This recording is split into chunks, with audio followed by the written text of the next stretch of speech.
महर्षि त्रिकुटीय माथा मारा करते और उन्हें खक नहीं पाया आज तक। त्रिकुटी से तो बहुत आगे जाना हमने, और त्रिकुटी पर जाना कोई बालकों का खेल है, कोई बरवाले का बस स्टैंड है, चाहे पैदल पहुंच जाओ चाहे रिक्शा में बैठ कर पहुंच जाओ। त्रिकुटी इज द इंटरनेशनल एयरपोर्ट। त्रिकुटी अंतर्राष्ट्रीय हवाई अड्डा जानो, और वहां वही व्यक्ति जाता शहर सपट्टे तो कोई धक्के खाए जाओड़ा, क्या फायदा होगा, उसने देख भी और आ जाओ उल्टा, क्या फायदा उसका। वहां पर केवल वही व्यक्ति जाता है जो पहले टारगेट बना चुका होता है, और उस जिस देश में जाना है उसका पासपोर्ट और यहाँ की सरकार से नो ड्यू सर्टिफिकेट, और तब वो उस इंटरनेशनल एयरपोर्ट पर जाकर कुछ लाभ उठा सकता है। तो वहां से फिर आगे कैसे जाएंगे? उस त्रिकुटी पर पहुंचने के लिए तो सारा झंझट है, उस पर जाए पता फिर आप पे काम बन गया। तो त्रिकुटी पर जाने से पहले हमने इन भगवानों से नो ड्यू सर्टिफिकेट लेने पड़ेंगे। और आपकी ये ऐसी भक्ति है, इसे ऑटोमेटिक, ये देवता है, ये कोई किसी के साथ भेदभाव नहीं करते। आपकी कमाई एग्जैक्ट लिखी पाएगी कंप्यूटर की तरह, और जो आपका ड्यू शेष होगा आपको थमा दिया जाएगा। हृदय कमल में जीव रहता है, और इसके यहाँ से फिर ये सबसे पहले इसका रास्ता है त्रिकुटी बजाने का, सबसे पहले मूल कमल में जाना पड़ेगा। मूल कमल से फिर सीधा रास्ता बनता है त्रिकुटी तक जाने का। उससे पहले गणेश जी के लोक में से गुजरना पड़ेगा। उसका एक जैसे बैरियर होते हैं प्रत्येक बॉर्डर पे, यहाँ ऐसे बैरियर हैं। वहाँ जब आप जाओगे आपके सामने आपके मस्तिष्क पर जैसे लॉकेट होता है ऐसा लगा पाएगा, और तुरंत आपको कहा जाएगा चलो आप जाओ, आपकी ये पूंजी, और वो आपके उस मस्तिष्क में ऐसे लॉकेट पे वो नो ड्यू सर्टिफिकेट छपता चला जाएगा। फिर आगे चलोगे आप, आगे आप पहुंचोगे जब विष्णु जी के लोक में, वहां भी आपको ऑटोमेटिक मिलेगा, कोई बाधा नहीं मिलेगी, क्योंकि वहां तो चोरों को पकड़ा जाता है, सा को थोड़ा, वो देवता भी तो है, वो किसी के साथ जरा सी भी गड़बड़ नहीं करते। फिर ऐसे शिव के लोक में शिव इस कमल में हृदय कमल से फिर त्रिकुटी कंठ कमल में आएंगे, फिर हम त्रिकुटी पर पहुंचेंगे। अब त्रिकुटी पर जाने के बाद इस सतनाम के जो प्रथम मंत्र का अकाउंट वहां देंगे, लेकिन वहां पर यह काल बकवाद करवा देता है। यहाँ का जो जितने देव हैं ये अपने सतर पर कोई गलती नहीं करते, ये करवाता है। जैसे श्री कृष्ण, इसने सारे प्रयत्न किए थे कि भी युद्ध ना हो, सबसे प्रार्थना की थी दोनों पक्षों से। फिर इन्होंने देख लिया था कि ये मानना नहीं, ये तो इन मत बुद्धि भ्रष्ट हो चुकी है। और उसमें क्या था कि सब रिश्तेदार राजा आधे आधे बांटने थे उन्होंने। ये राजा को भाई जो कौरवों के पक्ष में आना चाहता है वो अपनी स्वीकृति दे दो, पांडवों के पक्ष में आना चाहता है वो अपनी स्वीकृति दे दो, ऐसे कति तैयारी होगी। तब श्री कृष्ण जी ने सोचा भाई अब ये तो मेरा भी नंबर आओगा, मैं भी राजा हूं, और मैं पांडवों का रिश्तेदार, क्योंकि श्री कृष्ण की बहन अर्जुन का ब्याह रखी, रिश्तेदारी पक्की, और उधर से वो चाचे ताऊ थे, कोई अलग नहीं। तो श्री कृष्ण जी ने यहां तक कह दिया कि भी एक तरफ तक मैं हूंगा, एक तरफ मेरी सेना होगी, अब मांग लियो जिसको मांगना हो। और यहां तक भी कह दिया कि मैं हथियार नहीं उठाऊंगा। अब पांडव तो मुंह धो रहे थे श्री कृष्ण पे कि सर्वशक्तिमान है, ये जो हमारी तरफ पक्ष में हो गया तो अकेला ही बहुत है। तो फिर पांडव घबरा गए थे। पांडवों ने यहाँ तक कह दिया था प्रभु हमें 5 गांव दिवा दो, हम युद्ध नहीं करेंगे। वो नहीं मानना था, फिर भी छोड़ो इस बात को, हम आगे लेंगे। तो फिर जब महाभारत का युद्ध हुआ, अब श्री कृष्ण ने हथियार उठाया, पहिया उठा लिया रथ का, उसको अपनी शक्ति से सुदर्शन चक्र बना दिया, और उसने बहुत लाखों लोगों को काट डाला। अब ये अपने सतर पर गलती नहीं करते ये देवता, जब तक ये न्यूट्रल रहते हैं। और जब इस काल ने इन पर प्रभाव किया, अंदर प्रवेश कर गया इसके काल, श्री कृष्ण के पाप को बनवा दिए इसके, और सुदर्शन चक्र उठवा दिया और झूठा बना दिया, वह प्रतिज्ञा भंग करवा दी। ऐसे ये त्रिकुटी पर जाके चाल चाल है, यहां तक नहीं बोलता ये। अब वहां ये कोशिश करता है कि इसको यहां उलझा दूं। उससे पहले बहुत सी ऐसी बहुत से वहां पर त्रिकुटी तो एक बहुत बड़ा सांग है, बहुत बड़ा प्लेटफार्म है, और वहां पर कहीं पर डांस हो रहे हैं, कहीं पर दुकानें लगी हैं, औरतें खड़ी हैं, नाच रही हैं, कोई अर्धनग्न शरीर में खड़ी हैं, और बहुत से वैसे सुंदर सुंदर खड़े हाथी सजे हुए। तो ये जीव वहां जाकर बिचल जाता है। सब ये नकली गुरु भी वहीं खड़े हैं। नकली गुरुओं का रूप बनाकर तो काल आता है, और अपने असली गुरु का रूप बनाकर परमात्मा आते। इस दास के रूप में आपको त्रिकुटी पर उपलब्ध होंगे परमात्मा। तो वहां क्या होगा कि कई बार ये काल भी परमात्मा यानी असली गुरु का रूप बनाकर खड़ा हो जाता है। तो सबसे पहले आप क्या करोगे, प्रणाम जब करोगे गुरुदेव को, ये स्वभाव तो आपका यहाँ बना ही दिया जाता है, गुरु जी दिखे दंडवत करोगे। दंडवत करते समय एक सतनाम का सुमरण अवश्य करना होता है। 1 सेकंड, ये 10 सेकंड मुश्किल से लगती है। श्वास उस श्वास का सिमरण करें प्रणाम करते समय, और उठकर जब देखोगे यदि परमात्मा होंगे तो एज इट इज पाओगे, और जय काल होगा दास के रूप में तो उसका स्वरूप बदला पाओगा, ऊपर का कपड़ा हटा पाओगा, उसका असली सूरत मिल जाएगी, तो आप वहां से बच जाओगे। अब फिर क्या होगा कि फिर तुम जैसे यहाँ आप देखते हो गुरु जी आगे सारे पीछे पीछे हो लेते हो, तो वहां जब मृत्यु होगी आपको स्वप्ना सा दिखेगा।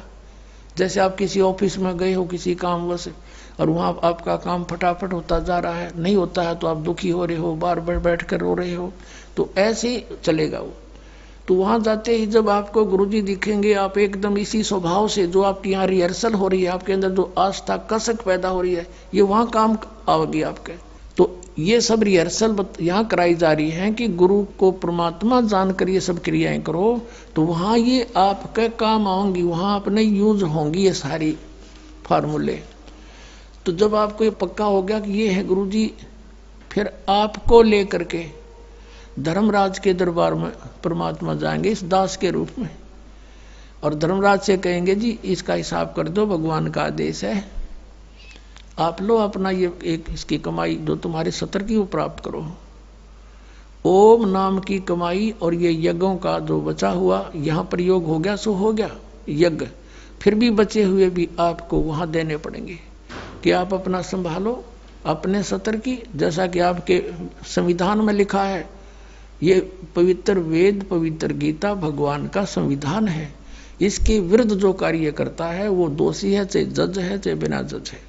तो यहाँ का न्यायाधीश बहुत समझदार है, उसने वो सब समझता है। परमात्मा याद दिलाता है 18वें अध्याय के 66वें श्लोक में लिखा है, सर्वधर्मान परित्यज्य माम एकम शरणं व्रज।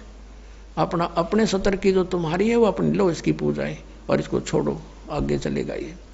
तो वहां सतनाम के प्रथम मंत्र का जाप हम वहां देंगे, यज्ञ दे देंगे, फिर ये वहां से चलेगा, फिर वो आगे जागा तो पार ब्रह्म के लोक से हमने पार होना है।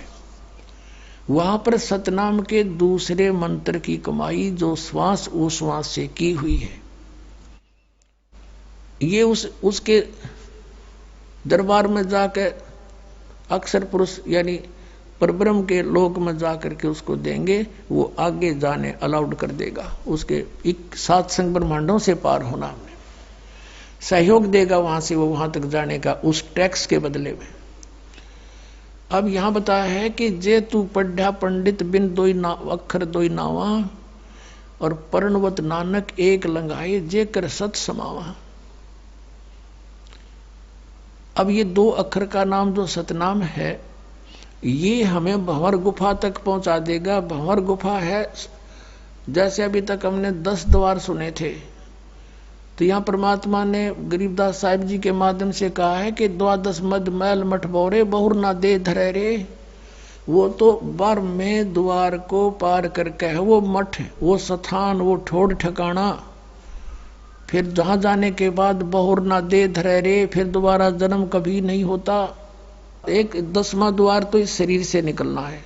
ये शरीर और एक ब्रह्मांड एक है, इससे निकल गया। कई योगी देखे यहाँ से शरीर फोड़ जाते हैं। यहाँ एक काग बोलते हैं इसको, स्थान को काग। छोटे से बच्चे को आप देखोगे नरम नरम स्थान होता है, वो कई बार नीचे हो जाता है तो उसको एक देसी इलाज से ऊपर उठाते हैं हाथ से, तो इसको फोड़ के वो बाहर निकल जाते हैं। वो कहते हैं जिसकी मृत्यु यहाँ से हुई हो ना, उस योगी को कहा करते इसने ब्रह्मांड फोड़ दिया। ब्रह्मांड फोड़ दिया के अकेला तोड़ दिया। ब्रह्मांड के बीच में, प्रत्येक ब्रह्मांड के बीच में वैक्यूम प्लेस है, खाली स्थान बहुत लंबा चौड़ा। ये फिर वहां धक्के खाए जाओ, उसका वहां के चक्कर काटे जाओ, ठंडी ठंडी इसमें लगती रहे और वहां इसकी कमाई पूरी हो जाएगी, फिर वापस नरक में। और फिर 21 ब्रह्मांड का भी एक ग्रुप है, चारों तरफ से एक अंड आकार है, और 21वें ब्रह्मांड का कनेक्शन जो है उसके चारों तरफ भी फिर खाली स्थान है, और वहां से सीधा एक 11वां द्वार है, वो अक्षर पुरुष के लोक में प्रवेश होता है, 7 संग ब्रह्मांडों का। वो 7 संग ब्रह्मांड भी चारों तरफ से एक तरफ बंद हुए हैं, पैक हैं, और बीच में अलग अलग डिवाइड हैं, वो अलग है। तो जब 11वें द्वार को पार करेंगे तो उसमें प्रवेश कर जाएंगे अक्षर पुरुष के लोक में। और 12वां द्वार जब है अक्षर पुरुष का, जो 12वां द्वार है अक्षर पुरुष के लोक से सतलोक में जाने के लिए पहले बीच में एक और स्थान है जो गुफा टाइप है, और उसको ऐसे गोल आकार है, वो ऐसे ऐसे जाएगा ऊपर को। तो वहां जब हम 12वें द्वार पर खड़े हो जाते हैं, इसका जो अक्षर पुरुष का चारों तरफ से जो बंद है उसके पारदर्शक है वो, वहां से सतलोक दिखाई देता उस आत्मा को जिसके पास सार नाम की कमाई है। अन्य को नहीं दिखता, अक्षर पुरुष के लोग व्यक्तियों को नहीं दिखता, वहां के प्राणियों को नहीं दिखता, तो वहां से फिर वो दिखाई देता है। अब जैसे नानक साहब ने कहा कि एक छुड़ावे एक लखावे, यूं तो छुड़ाओगा कालते सतनाम का पहला मंत्र ओम, और वो जो दूसरा मंत्र है वो लखावेगा, वहां जाकर एंड पे बैठा देगा, और वहां से आपको सतलोक दिखाई देगा, पार नहीं हो सकते। सार नाम है जिसके पास, तो फिर वो आगे उस भंवर गुफा से पार करके और फिर आपको 12वां द्वार पार करके तब परमात्मा का वो मठ है, वो स्थान है, सतलोक है, जहां जाने के बाद साधक फिर लौट कर कभी संसार में नहीं आते। तो इस प्रकार ये अर्थ तो ये था 18वें अध्याय के 66वें श्लोक का। ये बालक के जाने, संस्कृत के जानने वाले विद्वान पाक रहे थे, इनको कख नहीं पता था, अनृत कर डाला इस अनमोल सदग्रंथों का। अपनात्माओं फिर वहीं आते हम कि जैसे परमात्मा ने कहा धर्मदास जी से कि धर्मदास इसने मेरे से वचन लिया हुआ है कि सतयुग त्रेता द्वापर में जीव थोड़े ले जाना है, और कलयुग में जब बिचली पीढ़ी आवेगी उस समय मैं आऊंगा। प्रथम चरण तो होगा कलयुग का जब मैं मगर से सह शरीर जाऊंगा, उसके बाद फिर बिचली पीढ़ी शुरू होगी 1920वीं सदी के उत्तरार्ध में। 20वीं सदी कौन सी है? ये 1900 से स्टार्ट, 1901 से स्टार्ट होगी 20वीं सदी, और उत्तरार्ध कौन सा है? 1950 के बाद उत्तरार्ध शुरू हो जाता है। 1951 में दास का जन्म हुआ, और उसके बाद ये बिचली पीढ़ी शुरू होगी। अब ये यहां से शुरू है बिचली पीढ़ी।